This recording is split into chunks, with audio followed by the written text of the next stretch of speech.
mga kapatid, hindi po natin agad-agad na makakasama ngayon si Romel Chica dahil ang nauna pa lamang po na nakapagsadya sa Branch 93 ng Regional Trial Court ng Quezon City ay kami pa lamang po ni Wendell Alvarez. Si Romel po ay nahuli dahil ang mga requirements po mula sa barangay ay huli na ng kanyang maipon. Kaya nandun pa po siya ngayon sa Branch 93 ng RTC Quezon City at inaasikaso ang kanyang bail. At ito po mga kapatid ang patotoo na kami po ay nakapagpiyansa na ni Wendell Alvarez at ang susunod ay si Romel Chica. Recalled na po yung warrant of arrest na inilabas po ng Branch 93 ng RTC Quezon City. Alam niyo po mga kapatid, nabigla po kami dito. Karaniwan po kasi dahil ako naman po ay hindi na bago sa ganitong mga usapin. Pagka po kasi ang isang kaso ay dinidinig sa piskalya, magkakaroon po yan ng resolusyon.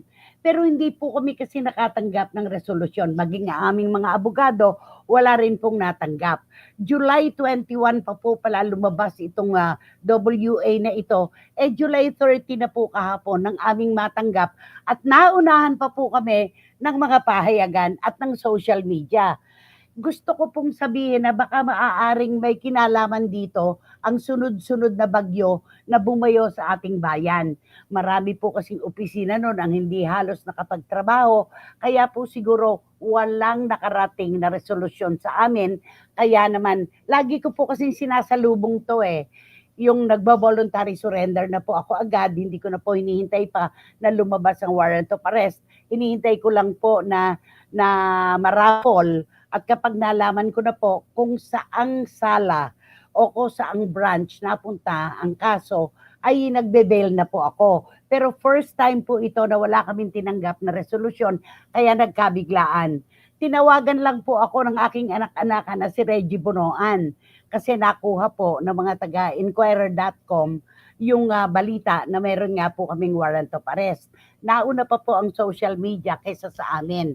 At nauna ko pang malaman sa mga kaibigan sa hanay namin. Kaya ang mahalaga po mga kapatid ay narito na po, may order na po ang Branch 93, ang presiding judge po ay si Ma'am Cherry Chiara L. Hernando. Ayan, wala na po kayong dapat ipag-alala, lalong-lalo na po ang mga CFMers. Naku talaga naman po, nang kumalat po ang balitang ito ay hindi na po sila magkamayaw.